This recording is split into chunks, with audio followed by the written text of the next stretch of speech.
And friends, it's your boy Mug here at Wake Up Wyoming, January 10th, 2017. Thank you so much for tuning in, broadcasting live for you from wet and warm Alpine, Wyoming. Weird weather out there today. No shortage of weird weather. We had some technical difficulties on our first attempt, so let's see if this goes a little better. Sorry to anybody that couldn't see the video or was having trouble finding it. Not sure why, but technical difficulties. Let's see if we get an audience building here on this one. We got a reaction. Let me know if you're here because, like I said, we just had some technical difficulties. Sue Green's back. Do let me know if you can see the vid. Let's get right into it. Topics today, we're going to cover all sorts of stuff, as it says in the description there, with an emphasis on the weird weather lately. Crazy weird weather. But first, some good news. People have spent centuries trying to prove caffeine is dangerous, but the science suggests otherwise. So in a world where so many things can kill you, at least the coffee is relatively safe. Coffee and tea. There we go. We got a good audience. Thank you all for your patience as we work through these technical difficulties.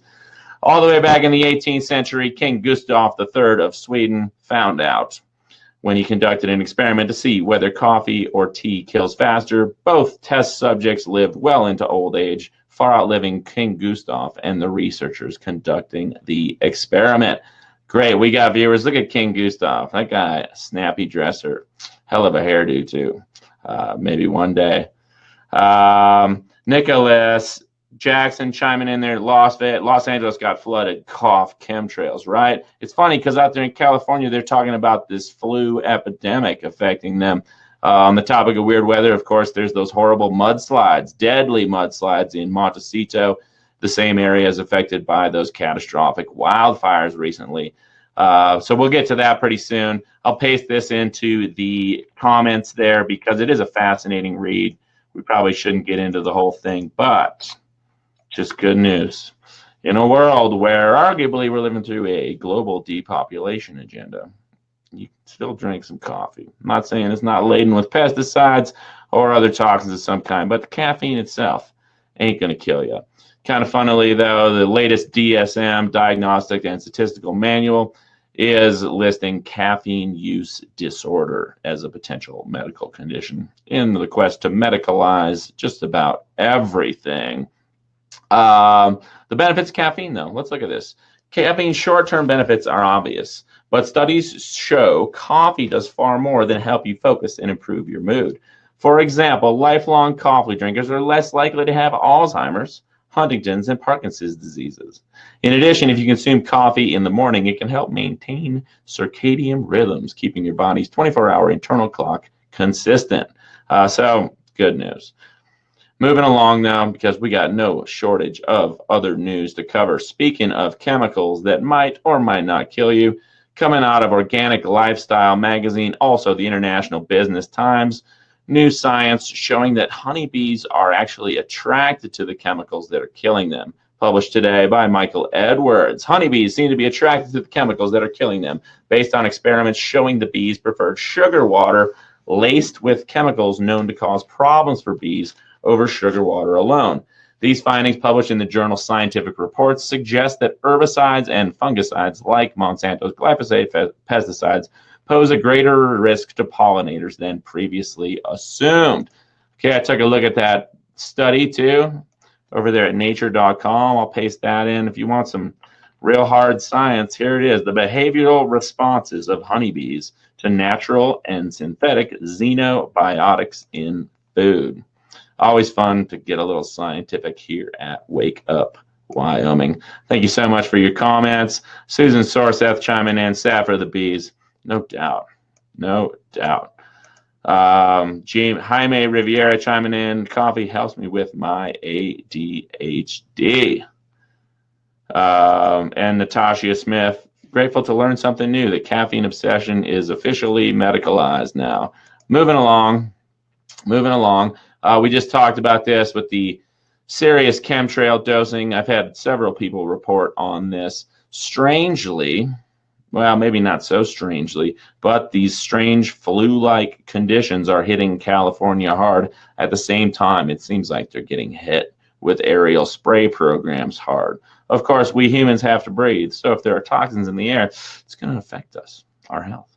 Los Angeles, the flu has hit California so hard this season, pharmacies have run out of medicine to treat it, emergency rooms are packed, and the death toll, yes, the death toll is rising. State health officials say that 27 people younger than 65 have died of the flu in California since October. That's compared to 3. So we got a 1,000% increase, more or less, last year at the same time, the LA Times reports. And there's no region in the state where people are being spared from the flu. So strange to see, when did the flu become such a friggin' huge deal? I don't know, but you can go to any pharmacy, any Kmart, any big box store, and they're more than happy to jab you with a needle for free, incentivizing people getting flu shots. I ain't getting a flu shot. You do whatever you want, but I prefer to take care of myself the old-fashioned way. As for the chemtrails, yeah, all too common phenomenon, very disturbing, not only affecting our weather, but also clearly human health. Moving along, what else is going on? Speaking of the U.S., Cindy Mather chiming in, flu vaccine doesn't work. Thank you, Cindy. Yeah, the latest reports saying it's going to be between 10% and 32% effective.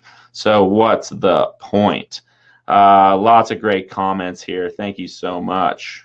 Thank you so much. Tony Farmer, what's up, Tony? How you doing? Good to have Jackson in the house asking, is there coffee, beer? Oh, there is, brother. There is. But speaking of health in the U.S. has the worst rate of child mortality among 20 rich nations, coming from CNBC, published Monday. The U.S. has a higher child mortality rate than 19 other wealthy democracies. A child aged 15 to 19 in the U.S. is 82 times more likely to die from gun violence than a child in the other countries. And America's higher death rate for kids has persisted despite the nation spending more on health care for children than other rich countries, right? Absurdly, in the U.S., healthcare is approximately 19% of GDP, and it grows like the real estate market at a spending rate of approximately 6%, not of GDP, but 6% overall spending annually. From 2001 to 2010, the risk of death in the U.S. was 76% greater for infants and 57% greater for children aged 1 through 19, the report said. So sad to see. Turns out you can't just throw money at your problems when these problems are arguably being created intentionally through toxic food, unhealthy public water supplies, medicines, vaccines, and such that sure seem to be tainted with things like aluminum and mercury, and of course the aerial spray programs, which are arguably killing us all slowly. Patrick Sasser stay woke. Leroy Smith chiming in, false flag, come and get ready.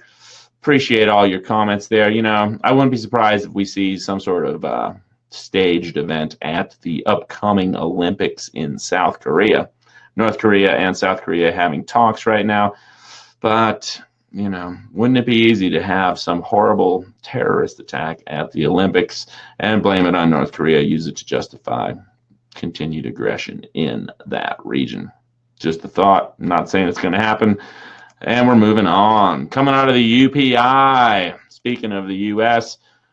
and weird weather, 2017 has officially set the record for U.S. natural disaster costs, over $300 billion. Of course, the U.S. government, U.S. military spearheaded efforts to control hurricanes back in the 60s and 70s. In fact, all the way back in the 1940s was the first time the U.S. military attempted to steer a hurricane.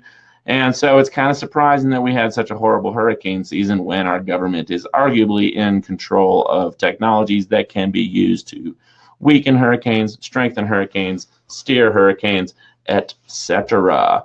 But extreme weather events inflicted a record-setting toll on the U.S. in 2017, with hurricanes and wildfires causing a total of $306 billion in damages, officials said Monday. In a report from NOAA, the U.S. has experienced 219 weather disasters since 1980, costing a total of 1.5 trillion, including hurricanes Maria, Harvey, and Irma. In 2017 alone, there were 16 weather and climate disasters nationwide, with losses exceeding 1 billion each and totaling more than 300 billion in damages. Kind of strange to see that when we have the technology to manipulate the weather, don't you think? Coming out of the BBC, what do we got here? The mudslides. Our heart goes out to those poor people in California, 13 dead in these horrible mudslides affecting the wealthy enclave of Montecito, where, among other celebs and rich people, the apparent new presidential candidate Oprah Winfrey has a $90 million spread. It's kind of funny now in the paper, all of a sudden we're on to election coverage, even though it's not coming up for a couple of years now. You know, right when this Russia collusion narrative dies out, they need a new distraction. They need something to get people divided and distracted. So more election coverage on the way with this notion of Oprah running for president. Interestingly, it seems like Oprah's pretty good friends with that Harvey Weinstein guy, but whatever. Back to the mudslides. At least 13 people are dead amid waist-deep mudslides in Southern California, where heavy rains triggered flooding, say officials. Police said the scene looked like a World War I battlefield. No doubt. The flooding and mudslides affecting areas scorched by wildfires last month have shut down more than 30 miles of the main coastal road. Emergency services said the number of people were unaccounted for, and they expected the number of deaths to rise. Thousands fled the deluge, and more than 50 rescues have been performed. Here we see some brave firefighters rescuing a 14-year-old girl who was trapped in a collapsed structure. Heavy rain runoff caused a mud flow in the community of Montecito, where some homes were knocked off their foundations. Boulders the size of small cars were rolling down hillsides and blocking roads. Here's some shocking imagery of these mudslides. And here's a tweet from Ellen DeGeneres showing that is what the 101 freeway looks like in Montecito, or at least what it looked like yesterday. The upmarket neighborhood includes homes owned by celebrities such as actor Rob Lowe and chat show host Ellen DeGeneres. Oprah Winfrey also has a property in Montecito that is reportedly worth nearly $90 million. Of course, strangely, I got woke to the reality, the disturbing reality of climate manipulation programs when I was living in California back in 2011 as the horrible drought was underway. Okay, every damn day in the North Bay, there were no shortage of airplanes leaving persistent, lingering, spreading trails that fanned out into a high cirrus haze. High cirrus hazes trap heat and warm the climate. And a story. Warmer air holds more moisture, so you're less likely to get precipitation. Seems like we're experiencing a little of that here in Idaho today, where it's snowing up high, but kind of feels like April showers bringing May flowers. And it's January 10th. So hearts go out to everybody affected by this, all the people in California dealing with the flu epidemic out there, or at least I would say the flu-like epidemic. Lots of reports of some serious aerial spray programs out there in California right now. And yeah, technology exists. Speaking of which, I got a comment on an old video today. Posted this one 4 years ago. Man, time flies. About a book called Deep, the Story of Skiing and the Future of Snow. Of course, when you piss off a bunch of celebs by having wildfires and mudslides trash their multi-million-dollar spreads, they're probably more likely to buy that climate change agenda and take it hook, line, and sinker, use their influence and status to push that forward. Perhaps that's what we're seeing going on in California right now. But I got a comment here from a local guy today. What did he say? Ned Hutchinson, who's actually one of the guys behind this book. Hey, Max, nice rain on snow event this week. First I can remember in 25 years in Jackson, sans last year's events. Nice little French in there. This book is accurate. Too bad you felt the need to sabotage it for your own personal attention. Well, Ned and everybody else, let's be clear.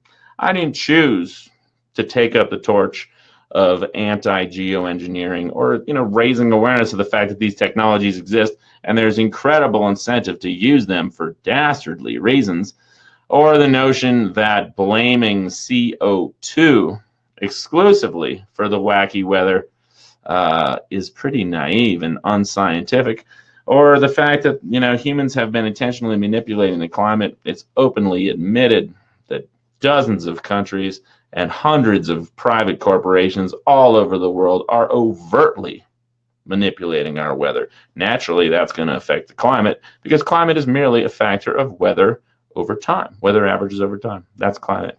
So when you talk about climate change, it's weather changes over time. Reminds me that our perpetually spinning Earth orbits a perpetually spinning sun, burning sun, while perpetually incomplete truths leave perpetually flapping gums. But check that video out. I'll probably re-up that. I want to thank this local gentleman who's behind that book, Ned Hutchinson, for reminding me that I made that video, and I'm going to use his comment to make some hay, spread some awareness on that topic today. Moving along. Speaking of it, it's funny too. He's like, oh yeah, local guy Ned says, oh, it's raining in Jackson, so clearly climate change is real. Well, Trump tweet, cold East Coast could use a little bit of global warming. It's the same sort of logic. You're falling into the same ideological trap as Trumpo himself to make one weather event the basis of your approximations surrounding the climate situation. David Nelson chiming in there. Don't mess with Mother Nature, right?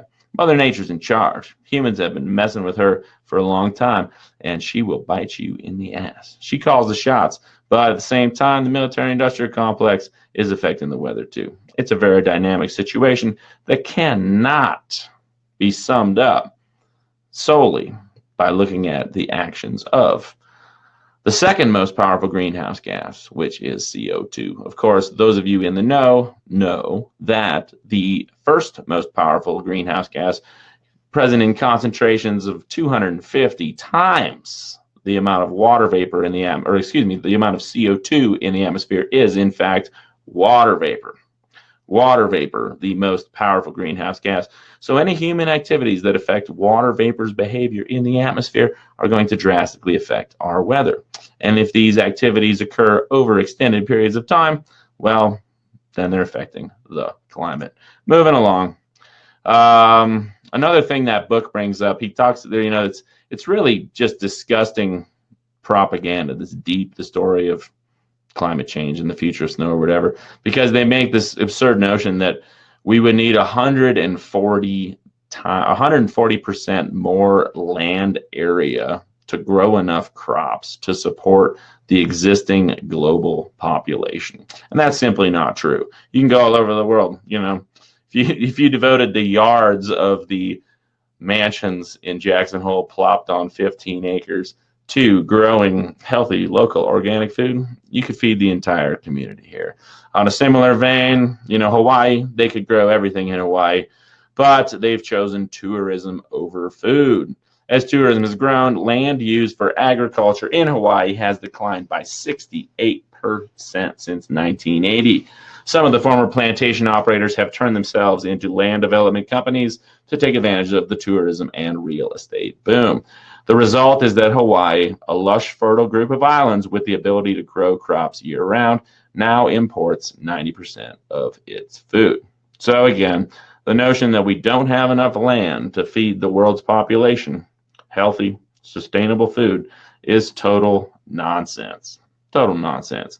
Tony Farmer says, seriously, hippie man? Seriously, indeed. Hans Schellenberg chiming in, I eat my yard. And Lynette Hicks getting pretty scientific there. An eventual polar reversal will cleanse the planet. You could be right about that, Lynette. It's pretty wild to study the magnetic happenings on the planet, how quickly those poles are, in fact, shifting. Dwayne W. Stone King, just give me my pizza and beer. I'm with you, Dwayne. Hopefully you and I can have some pizza and beer someday. And Patricia J. Thompson chiming in, the meat and dairy industry is the biggest contributor to the destruction of ecosystems of the world. You're right about that. Although it's important to note that the world's largest polluter is in fact the United States government due to its incessant military bullshit shenanigans all over the world. Jerry Wallace chiming in there. We got new pow pow coming down in Utah. Great snow comes with an avalanche danger warning. Sessions for Juan telling us the earth is flat. I'm not so sure about that, Sessions, but you can believe whatever you want. And man, this is a great comment stream. So I'm going to go on. Oh, Tyler Godey looking for the couch auction. We got the couch gang in the house. So just a heads up. Don't feed the trolls. Couch gang, please consider trolling for truth. And on that note, we're on to more scientific news. This one's unusual. The U.S. spy satellite believed destroyed after failing to reach orbit, say officials. Coming out of Reuters in D.C., a U.S. spy satellite that was launched from Cape Canaveral, Florida, aboard a SpaceX rocket on Sunday failed to reach orbit and is assumed to be a total loss, two U.S. officials briefed on the mission said Monday. The classified intelligence satellite built by Northrop Grumman Corp. failed to separate, so they say. They say it failed to separate from the second stage of the Falcon 9 rocket and is assumed to have broken up or plunged into the sea, said the two officials who spoke on condition of anonymity. The satellite is assumed to be a write-off, one of the officials said. It goes on and on. The multi-billion-dollar satellite code named Zuma. Okay, the unusual thing is that SpaceX spokesman James Gleason said, "We do not comment on missions of this nature, but as of right now, reviews of the data indicate that the Falcon 9 rocket performed nominally." Of course, nominally means successfully. I'm just going to wear my shades because I can. Coming out of Zero Hedge, our dear friend Tyler Durden published yesterday. The Musk satellite mystery deepens. SpaceX denies doing anything wrong. So we have the contractor, government contracted SpaceX agency, saying that it works fine. The government saying that this top secret multi-billion-dollar Zuma satellite was not effectively deployed into space. I guess we just don't know. That's the thing about these confidential top secret programs. Following the launch of the secretive Zuma satellite into space aboard SpaceX's Falcon Heavy rocket from Cape Canaveral, reports circulated that the new eye in the sky, which is worth billions, is presumed to be a total loss after it failed to reach orbit. Of course, this, one would think, is a serious blow to Elon Musk's ambitions, since government contracts can tend to be extremely lucrative, and taxpayers will now demand alternatives to the Musk venture. Further, the company faces fierce competition for ULA, operated by Boeing and Lockheed Martin, who will kick off its 2018 launch schedule with a Wednesday flight. But the mystery around the launch of the payload continues, as in an emailed statement, company president and COO Gwynne Shotwell said that the SpaceX Falcon 9 rocket that took off from Cape Canaveral Air Force Station in Florida on Saturday did everything correctly. Yeah, there it is right there. For clarity, after review of all the data to date, Falcon 9 did everything correctly on Sunday night. Due to the classified nature of the payload, no further comment is possible. So this is odd. Bloomberg and other agencies like Reuters reporting that the second stage booster section of the Falcon 9 failed, said a U.S. official and two congressional aides familiar with the launch who asked not to be named because the matter is private. So it's classified.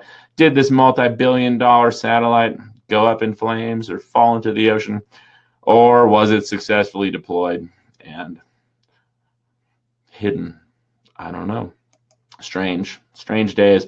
But, we could speculate all day on this, but instead we should probably take Caitlin Johnstone's advice and analyze the healthy way to hold a conspiracy theory, published on January 7th by rogue journalist, poet, and utopia prepper Caitlin Johnstone. I like your attitude, Caitlin. You got a big following over there on Medium, and with good reason. Okay, she's talking about the divisiveness in the country, where you got your traditional leftists who are all fired up about the Russiagate thing, and then you got your rightists who are going with this QAnon character over there on 4chan, and believe that there's some big conspiracy to take down the global elite by the Trump administration. And then there's everyone else. And the notion that another U.S. president is acting a lot like his predecessors is far less outlandish. It's a really good read here. Great quote from Robert Anton Wilson. I'll go ahead and paste this one in because I would encourage people to read this one in its entirety due to the excellent nature of the topic discussed. People's belief in their own local reality tunnels keep us all far stupider than we ought to be, said the infamous Robert Anton Wilson. The concept of reality tunnels was popularized by psychonauts Robert Anton Wilson and acid freak Timothy Leary in their attempt to describe the way human beings have a unique set of cognitive filters which necessarily determines the way that they will perceive and interpret their experience of the world. Belief systems and mental habits, along with the habits of perception and attention that those belief systems and mental habits give rise to, mean that we'll all notice different things when we walk into a room, for example, and form different ideas about the things we perceive. In this way, we're all perceiving reality through our own unique tunnels, giving us all a unique experience of the world. The way conspiracy theorists talk about rabbit holes so much, like QAnon's viral hashtag was even follow the white rabbit for a while, has always reminded me of this concept. Indeed, when you espouse a conspiracy theory and take it on as a real representation of reality, you are in fact creating a new reality tunnel for yourself.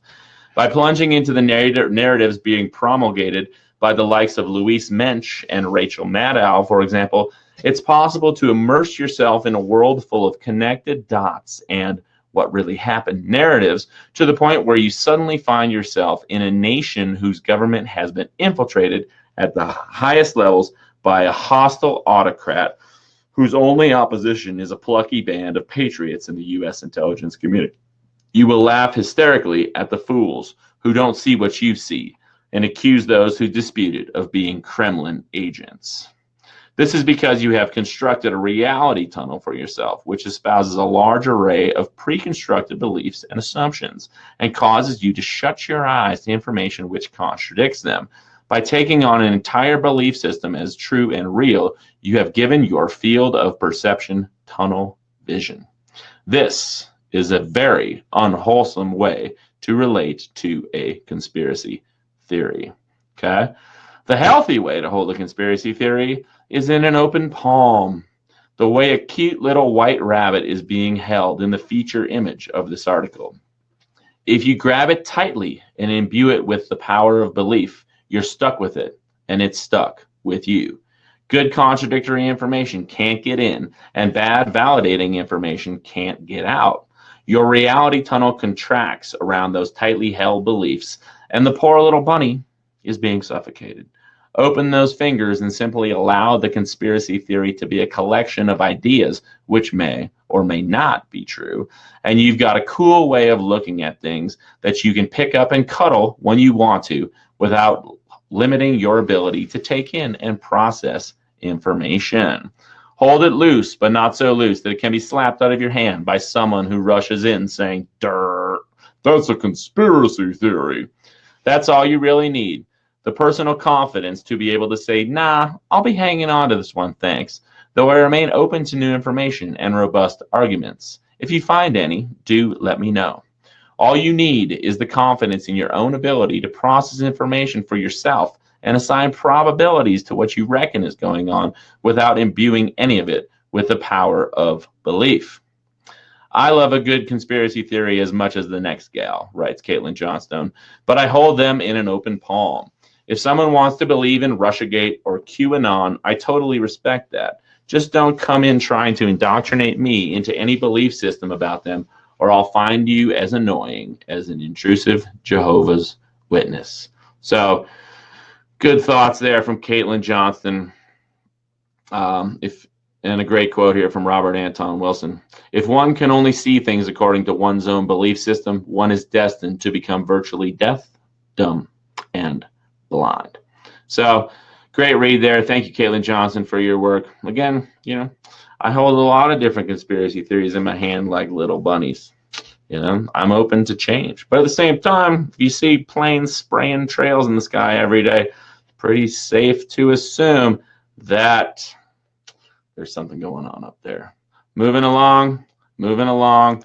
Speaking of conspiracy theories, Paul Craig Roberts over there at the Institute for Political Economy published on January 8th, 2018, Russiagate turns on its originators.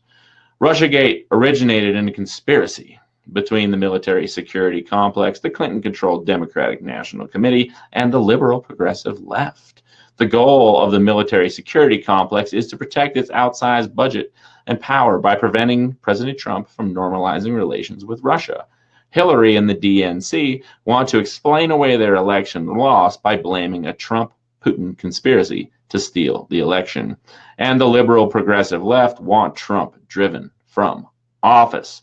As the prostitutes are aligned around the military security complex, Hillary and the DNC, and the liberal progressive left, the Russiagate orchestration is a powerful conspiracy against the President of the United States and the deplorables who elected him. Nevertheless, the Russiagate conspiracy has fallen apart and has now been turned against its originators.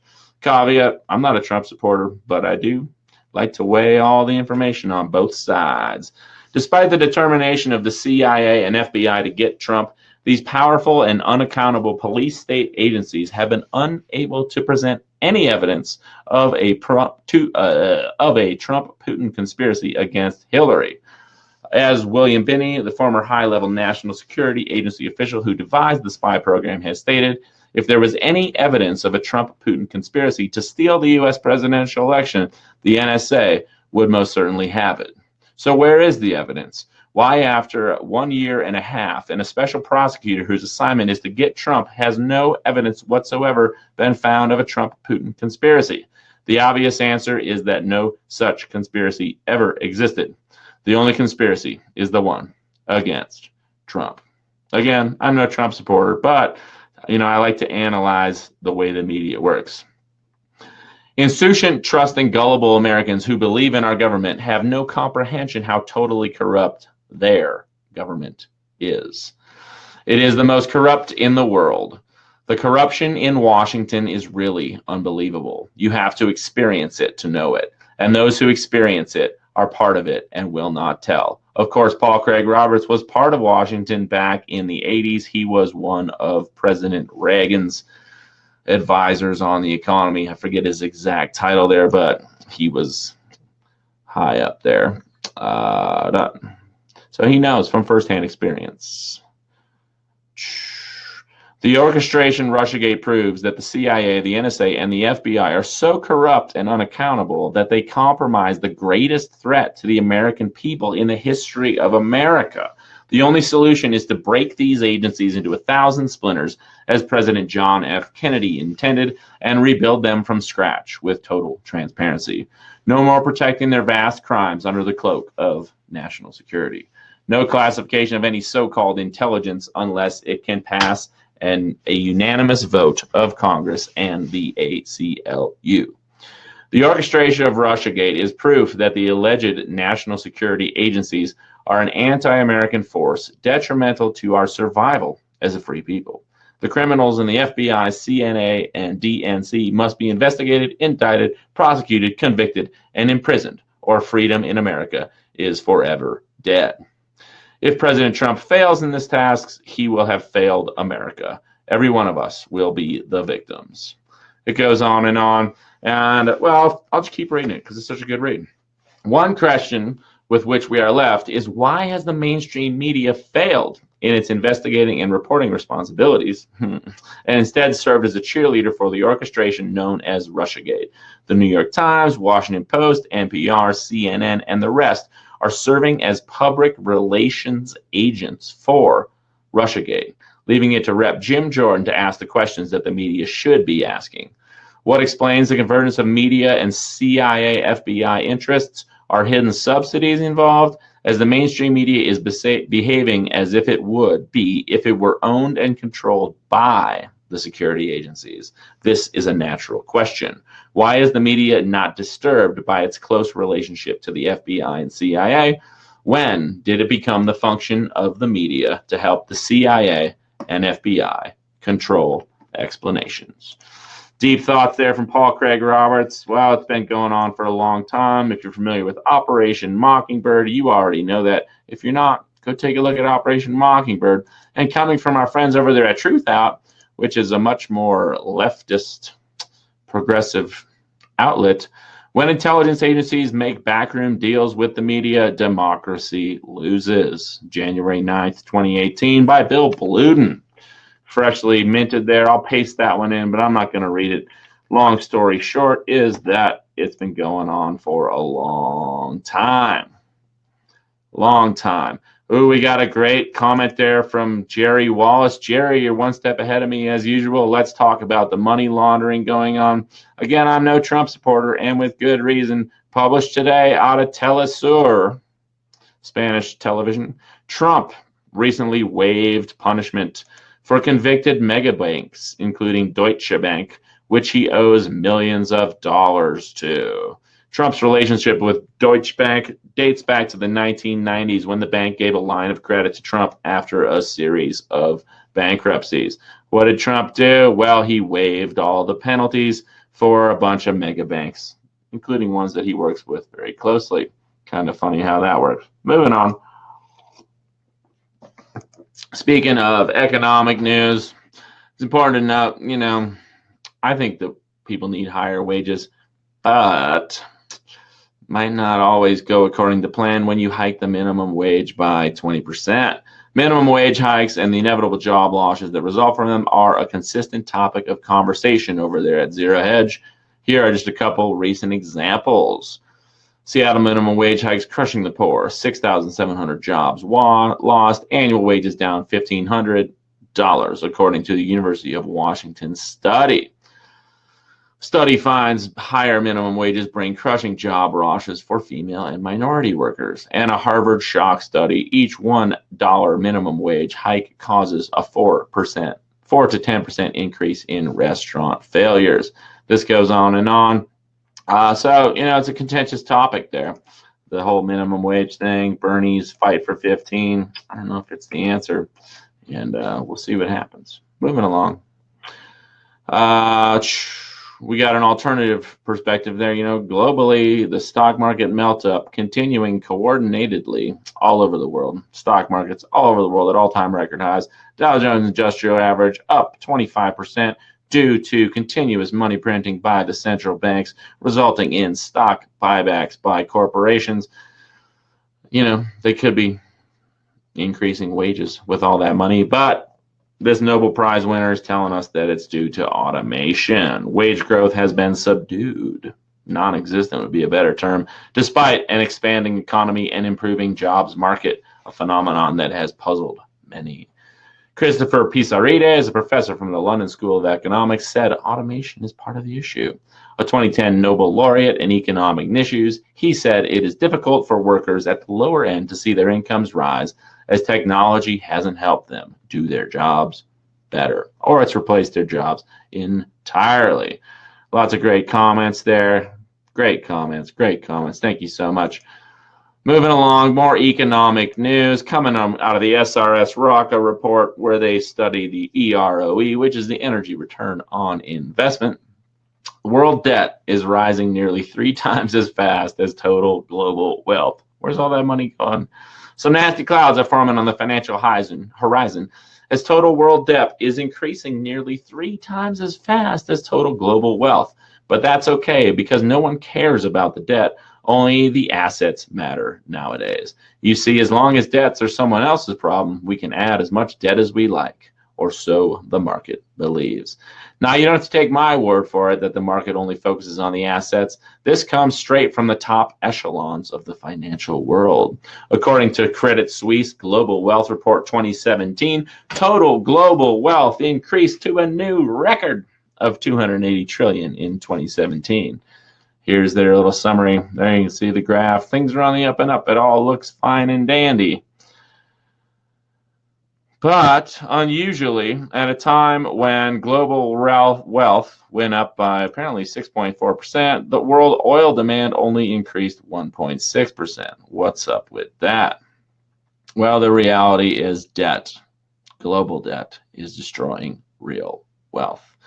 So we know that global wealth reached a new record high in 2017, but what about other side of the story? You know, the debt. As mentioned in previous articles, Economics 101 states net wealth equals assets minus debts, right? Very simple equation there, right? You got $10,000 in the bank, but you owe $20,000 on your credit card. You don't have $10,000 in the bank. You're negative $10,000. Now, that equation is a simple one, kind of like 2 plus 2 equals 4. However, the financial industry likes to focus on the assets and not the debts. But according to a recent article at Zero Hedge, global debt hit a record 233 trillion, up 16 trillion in 9 months. The world added more debt in 2017 than total US GDP. As we can see, total global debt increased from 217 trillion at the beginning of 2017 to 233 trillion in the third quarter of 2017. That is a $16 trillion increase in global debt in just 9 months. While US GDP hit 19 trillion in Q3 2017, if we add another quarter for the increase in public debt, it could surpass 20 trillion for the entire year. So even if global wealth surged in 2017, so did world debt. According to the data, global wealth increased by 16.7 trillion in 2017, while global debt expanded 16 trillion, nearly a 1-to-1 ratio. However, that is really only part of the story. So if we look at the increase in total world debt and total global wealth over the past 20 years, we can see a troubling sign indeed. Since 1997, total global debt has increased from 50 trillion to 233 trillion, compared to the rise in global wealth from 120 trillion to 280 trillion. There are two disturbing trends shown in the chart above. Global debt has increased 336% versus a 133% increase for global wealth over the course of the last 20 years. Net wealth was 70 trillion in 1997 versus 47 trillion in 2017. So simple arithmetic leads us by subtracting simply debts from assets. Global net worth actually fell from 70 trillion in 1997 to 47 trillion in 2017. So there you go. You know, that's what happens when you print money to make things look good. Not necessarily a real increase in wealth. And coming from our friend Charles Hugh Smith of 2minds.com, similar thoughts going on in his brilliant brain in his recent article, Yes, but at what cost? This is how our entire status quo maintains the illusion of normalcy by avoiding a full accounting of the costs, focusing on assets and not debts. The economy is going great, but at what cost? Normalcy has been restored, but at what cost? Profits are soaring, but at what cost? Our pain is being reduced, but at what cost? The status quo delights in celebrating gains, but the costs required to generate those gains are ignored for one simple reason. The costs exceed the gains by a large margin. As long as the cost can be hidden, diluted, minimalized, and rationalized, the phantom gains can be presented as real. Exhibit 1, the U.S. public debt. If you borrow and blow enough money, it's not too difficult to generate a bit of growth, but at what cost? There we see the federal debt, total public debt from 1965 on, and wow, right there around 2000, it sure spiked up from 6 million millions of dollars to the current 20 million millions of dollars. That's 20 trillion. Exhibit 2, opioid deaths. One of the few metrics that's climbing as fast as the national debt is the death rate from prescription and synthetic opioids. Very disturbing trend. I lost 2 friends to the opioid epidemic just last winter. If you got pain, you know, taking a pill to mask it ain't going to solve it for you. So And Exhibit 3, the student loan debt. Here's a chart of debt that is federally originated but paid by individual students. The infamous student loan debt that has shot up over $1 trillion in just a few years. You can see there back in 2010, it's about 200,000 millions of dollars, and now it's over $1 trillion. Lots of great comments here. Thank you so much. I'm going to paste this one in because it's a really good read. But you know me, wordy old me, keep talking. Got to keep moving along. We're on to cryptocurrency news. Is it the solution? Is it part of the problem? I don't know. But I do know that the president of Venezuela, where they've been experiencing horrible hyperinflation recently, is issuing the petro cryptocurrency. Venezuelan President Nicolas Maduro said that he ordered the first 100 million units of its new oil-backed petro, Venezuela's cryptocurrency creation. Each petro unit will be backed by 1 barrel of oil, and the 100 million units at current value of $59.07 per barrel should be worth almost 6 billion US dollars. What's going to happen here? I don't really know, but kudos to the Venezuelans for trying to take control of their financial situation in the horrible situation they're in, where they're being punished for stepping outside the status quo. Moving along here, Bitcoin slides recently, but it was largely due to websites, cryptomarketcap.com specifically, dropping South Korean prices from the virtual currency rates. Over there in South Korea, they're mad about cryptos and they're willing to pay a premium. New York, Reuters. Bitcoin sank on Monday after website CoinMarketCap removed prices from South Korean exchanges from its calculations of digital currency rates without any warning, resulting in a steep drop in all virtual coins they track. CoinMarketCap shows real-time prices and market capitalizations for more than 1,300 cryptocurrencies and is widely followed by market participants. The exclusion of data from South Korean exchanges, where virtual currencies trade at a wide premium, sowed confusion and triggered a broad sell-off. So that's what's going on there. Here we are at cryptomarketcap.com.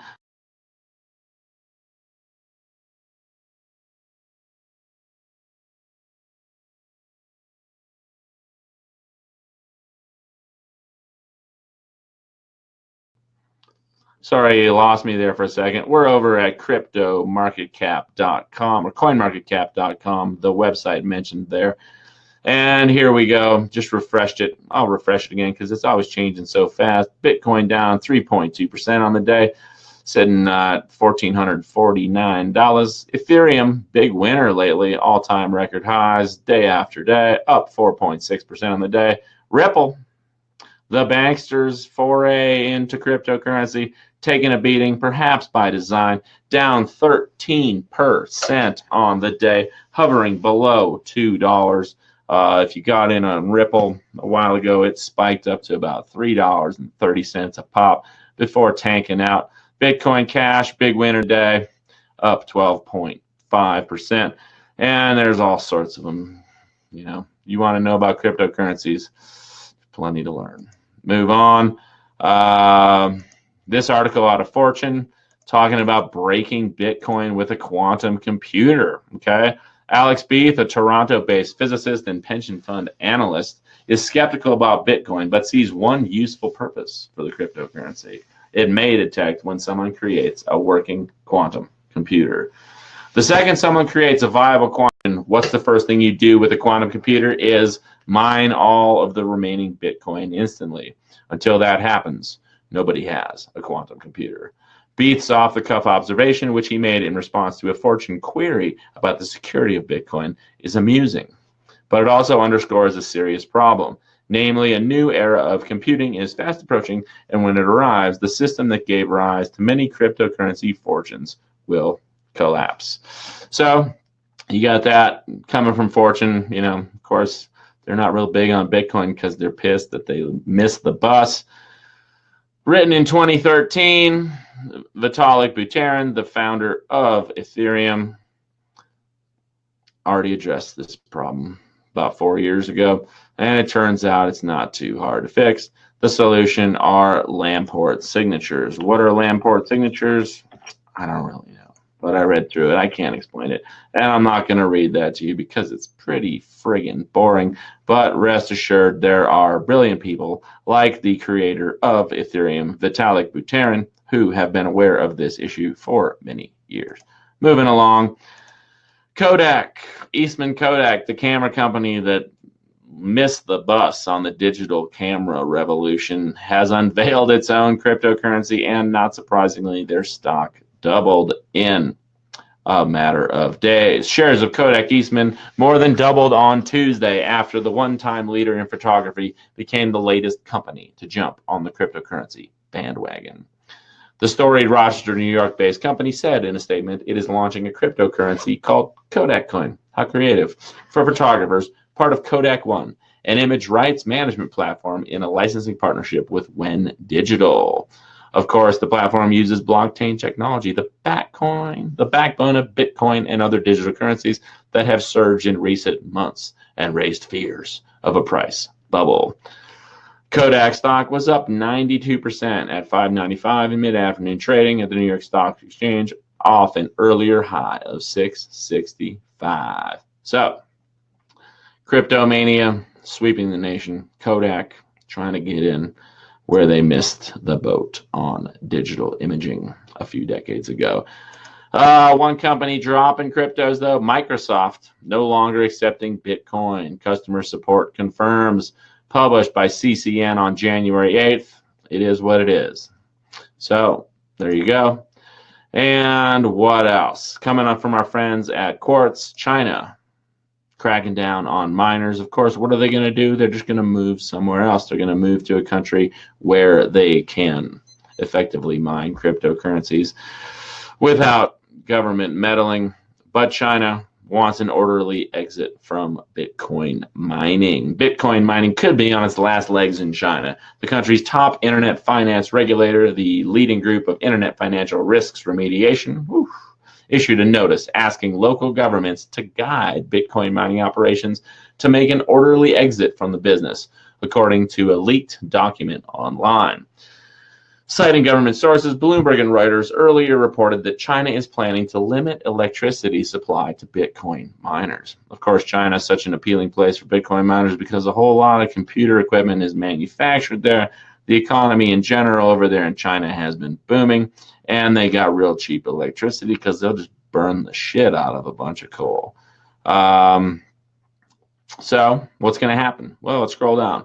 Already, some of the biggest Bitcoin miners in China are moving operations overseas, with the US and Canada among popular options.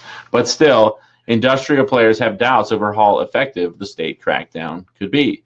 For one thing, local governments will have strong incentives to keep big mining firms running in their localities, given the huge tax and electricity bills they pay.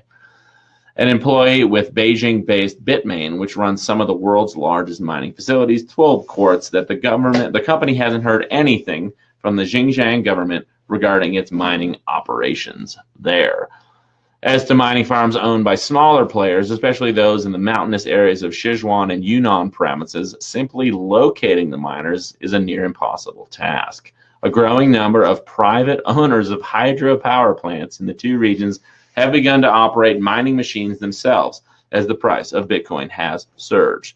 Du Zhan, founder of Node Capital, a Beijing-based venture capital firm focusing on the blockchain industry, told Quartz prior to news of the latest crackdown, "How can you find them?" he asks. How can you find them indeed? But equally important question is, why the hell are we using a bunch of electricity to create these cryptocurrencies that kind of made up? And yeah, they're decentralized, but at what cost? It's a big dilemma. I'm following it. Maybe cryptocurrencies are the solution. Maybe they're part of the problem. I don't really know, but they're here to stay, and lots of people are all fired up about them. Moving along. Speaking of things people are fired up about, war, drone warfare especially, and over there in Iraq and Syria, Just cheap little drones you can buy online are creating problems for U.S. ground troops as they wage their endless war of terror all over the world. Top U.S. defense officials have long stressed that the nation's air superiority is at risk as other countries build rival state-of-the-art planes. But now U.S. forces face another significant challenge in Iraq and Syria: inexpensive, commercially available drones. For the first time in nearly 65 years, U.S. ground forces are under attack from enemy aircraft, primarily small quadcopters or drones that cost about $650. So pretty wild. People are actually like rigging grenades up to these little, cheapo drones and flying them around, dropping bombs. Interesting read. Looks like people are getting bored here, so I'll wind it down. I'll just paste this in there. You can read it if you want more info. But in a lighter-hearted note here, over there at Core 77, they're reporting that Jörg Sprav, German YouTuber, has hacked the Roomba robot vacuum so that it can carry and fire a Glock. Pretty genius use of technology here. This guy rigging up his Roomba to be a little gun-carrying killing machine. So that's a thing. That's a thing. I don't think anybody's actually going to do this, but, just using the basic hardware on board, basic software on board this little Roomba, he rigged it up so it can carry a Glock, and with his remote control, he can cause it to back up a few inches, and it'll shoot. Bam, bam, bam. Look at it shoot. He's so happy. Yay. Drones. Killing machines. Why are humans so obsessed with weaponry? I don't really know. There's a multi-trillion-dollar question for you, right? Somebody's saying, never bored, great news. Daniel Reichert chiming in, that's old. Is that old? Did I miss the boat on that one? I don't know. Leroy Smith chiming in there too. Nano insects, right? Disturbing stuff. No shortage of disturbing things. If you haven't seen the Slaughterbots video yet, you want to have nightmares, check out the Slaughterbots video over there on YouTube. See how many views it's had since it debuted on November 12th, 2017. 2.2 million views there of this disturbing video showcasing a potential future where there are these autonomous robot, tiny little drones manufactured that carry an explosives. They come with facial recognition software and the ability to evade attempts to capture them and so forth, and basically be used to assassinate people all over the world with these little baby drones. Here's a little example of the Slaughterbots in action. There it's flying in. Pop. Pop goes the weasel. There you go. So, I don't know. Moving on to local news. Again, it's wet and wild here in Idaho. We're going to get into the Jackson Hole Daily real quick, then we'll get to your scopes. But raining down low, snowing up high. All these tourists having a lovely time skiing their days away over there at Jackson Hole Mountain Resort, where they're reporting 8 inches of snow in the last 24 hours. Over at the Grand Targhee, same thing. Rain down low, snow up high. Lots of people spending lots of money to get that sensation of skiing powder. Of course, if you really want to ski good powder, you got to do what I do. Get out there in the backcountry. If anybody has been missing my broadcasts lately because I've been out skiing powder, I apologize, but it helps me stay sane. And it's a great workout, whole lot of fun. Get out there in nature. I encourage all of you to do the same. Up at the top of the pass right now, it looks like it stopped snowing for the most part, but lots of snow in the forecast. Avalanche forecast today for anybody in the Jackson Hole area paying attention. We've got considerable heavy danger at upper and mid elevations. They're saying low, down low, but I don't think so. I'd say it's pretty considerable down there because it's saturated with rain, ready to go. Wet slides are a very real thing. Again, 8 inches of snow the last 24 hours. We got some pretty strong winds out of the west-southwest now, averaging 22 with maximum gusts of 45, and it's warm in the valley, cooler up high. So if you're going out in the backcountry, know what's going on. Anybody who wants to support my work, do check me out over there at patreon.com. This is my job. Currently, I make $388 a month at it, plus whatever people donate over there on the PayPal or via the cryptos. But suffice it to say, I'm making about $500 a month doing this show. And if you want to help me out, I'm pasting it into the comments right there. All the links for all the good stuff there. Send some love my way if you feel so inclined. Let's take a quick look at the Jackson Hole Daily before we get into the scopes, which y'all are waiting for anyway. Again, this paper services the wealthiest county per capita in the United States of America, Teton County, Wyoming. I don't live there. I was forced out down to Lincoln County a few years ago because just didn't make enough money to live there, I guess. But again, front page there, 13,000 stranded in Zermatt due to heavy snow. Kind of wish I was stranded there. Big dam project. Eagle County real estate sales exceeding $2 billion in 2017. That's down there where Vail is. Fuck Vail. Vail sucks. Study finds fewer trees after wildfires in the Rockies. Of course, they're going to blame climate change. But remember, we have the technology to manipulate the weather. It's been around for a long time. And important to note, we see all these pine trees dying off all over the West. Perhaps they are being weakened by all of the toxic chemicals falling out of the sky in the precipitation. Remember, these trees that live in high mountain ecosystems, those ecosystems get a lot of precipitation relative to the rest of the country, right? It might snow an inch in town, but up at the top of some mountain, it's going to snow a couple feet. And if that precipitation is polluted, well, that's going to kill those trees. Moving along, a lot of fluff, a lot of nonsense there in the opinion section. Not even going to get into it. As we touched on earlier, heavy rains triggering fatal mudslides in California. Of course, no mention of weather modification technologies.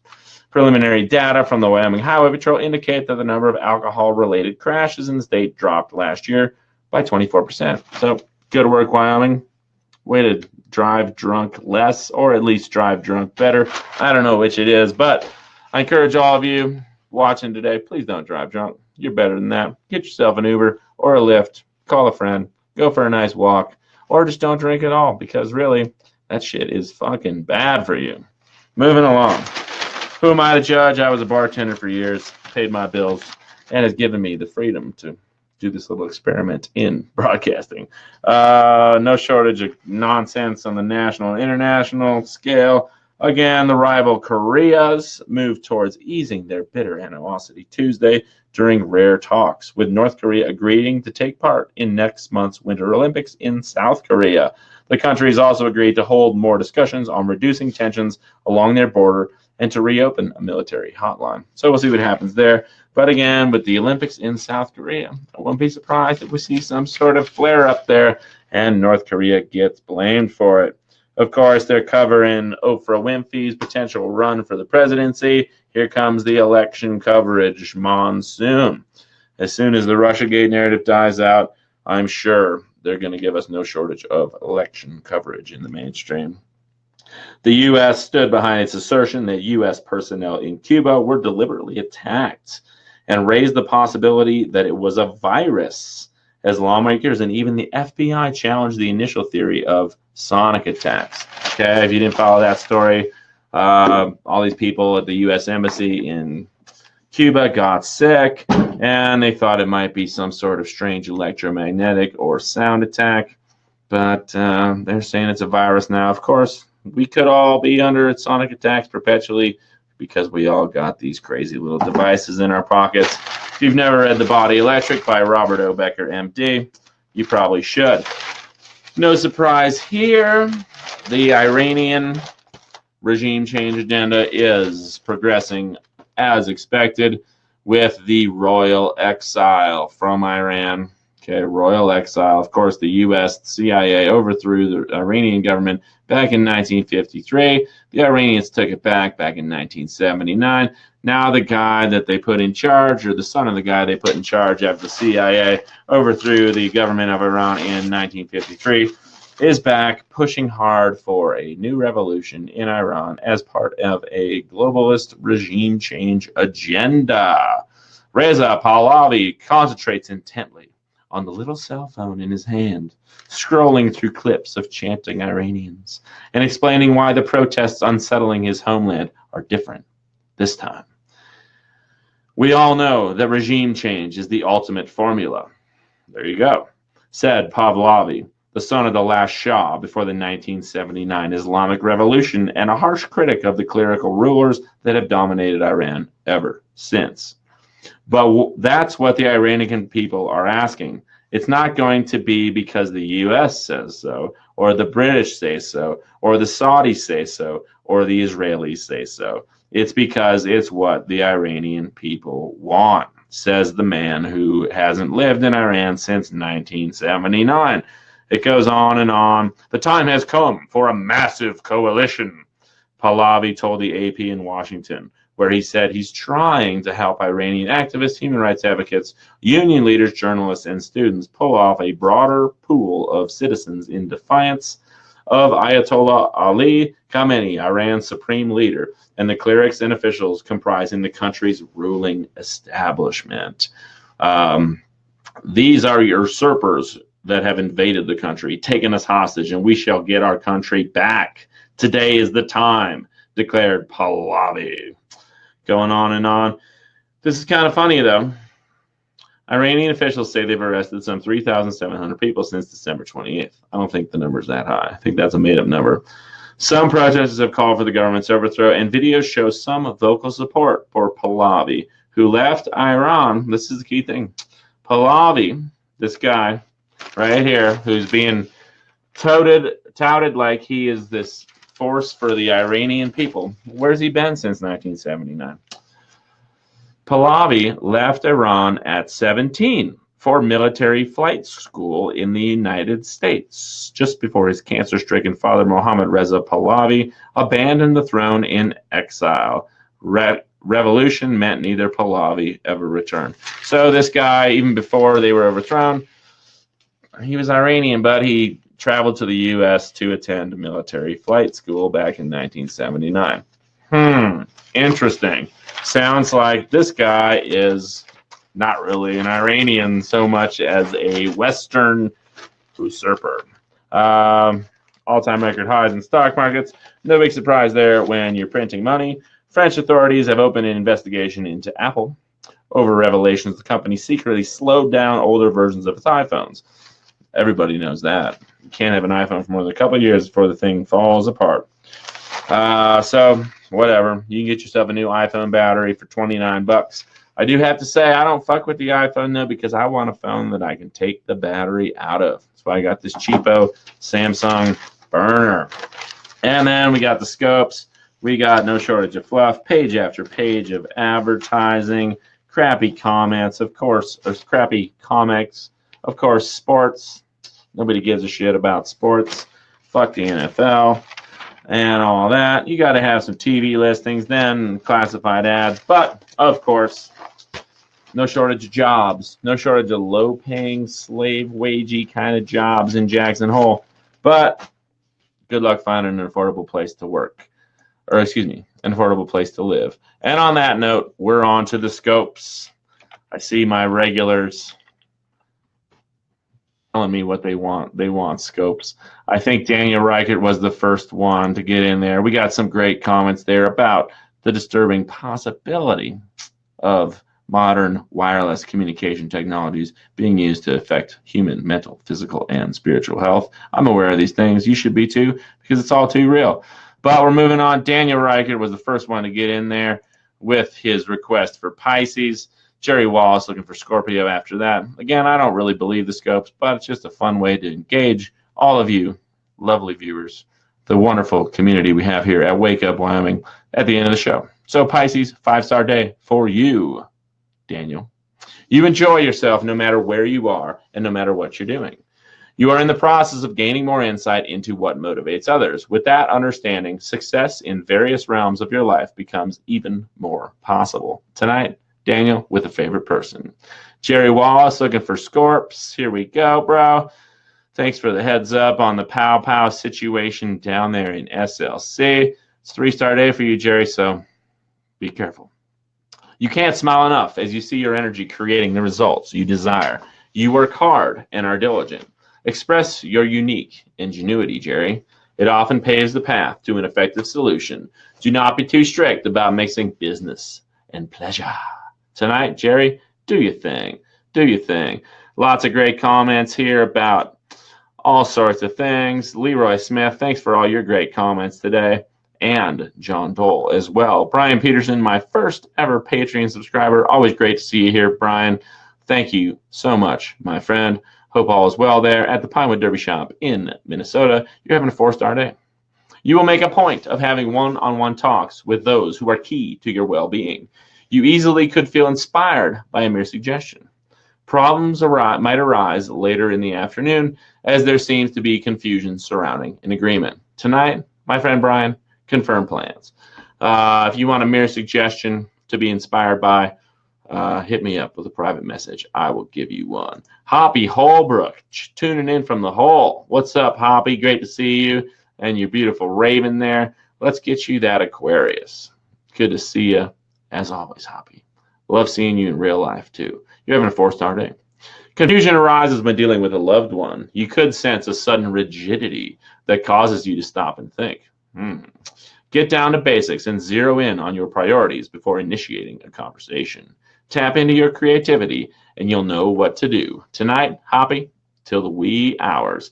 Hans Schellenberg, thank you so much for hanging with me through this long and boring show here at Wake Up Wyoming. I'm a Taurus too.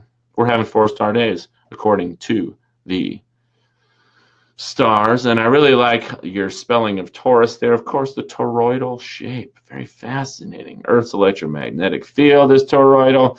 All sorts of things fascinating about the Taurus, isn't it? 4-star day. You instinctively know what to do. Ask a loved one to help you with a cause that's close to your heart.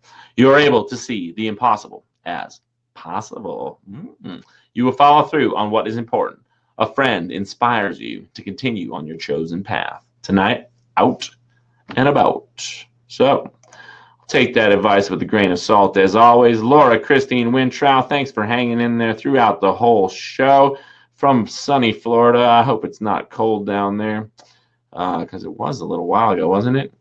Gemini, 5-star day for you, Laura. Enjoy it. You are on top of your game right now. You might feel the need for a checkup as you sense that something is off. Understand your limits. An older friend seems to have a better sense of what will work. So listen carefully to what he or she has to say. Tonight, Laura, pace yourself, as always. Sunil Singh Jagarwal, I apologize if I mispronounced your name, but I just read that one, so hopefully you caught it. Leroy Smith, looking for Gemini. I just read that one too, so hopefully you caught that one, brother. Thank you so much for tuning in, all your comments. Daniel Riker, thank you, brother. Linda Hatchett, what's up, Linda? How are you today? Great to see you here again. That's a very cute puppy in your profile picture. 5-star day for you, Virgo. Investigate what is happening and try not to sit on any anger. Always good advice. Both of those points. You'll want to distance yourself from someone who is being a bit hot-headed, no doubt. You might not like what this person has to say, but know that there is some truth behind his or her words. Tonight, meet a friend halfway, Linda. So there you go. Jaylene Berger, looking for Pisces. What's up, Jaylene? I'm going to read that for you again because you are my primary supplier of ball gowns. Anybody needs ball gowns. Ball gowns. If you don't know what they are gowns for your balls. The perfect gift for Valentine's Day. They come in black. They come in this shade, which is a very nice pattern. They literally protect your balls from the elements. Protect your partner from your balls. It's a beautiful thing. Talk to Jaylene. Apparently, she's offering me a $2 commission on all ball gowns sold. So what the hell? Try to make some money out of this. 5-star day for you, Jaylene. Thanks again for the ball gowns. You enjoy yourself no matter where you are and no matter what you are doing. You are in the process of gaining more insight into what motivates others. With that understanding, success in various realms of your life becomes even more possible. Tonight, Jaylene with a favorite person. Olga Betancourt King, you just tuned in and you're a Virgo. I think you probably caught Linda Hatchett's Virgo. I'll put that on the screen for you, but I'm not going to read it. There it is. 5-star day.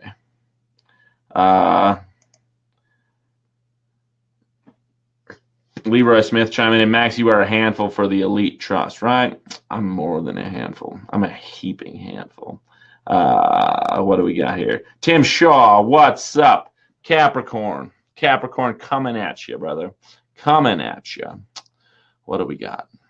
What's Capricorn? The Ram? I don't even know. 4-star day. You might want to rethink a matter more carefully. You could be challenging to others and are likely to cause yourself a problem as you seek the right path or solution.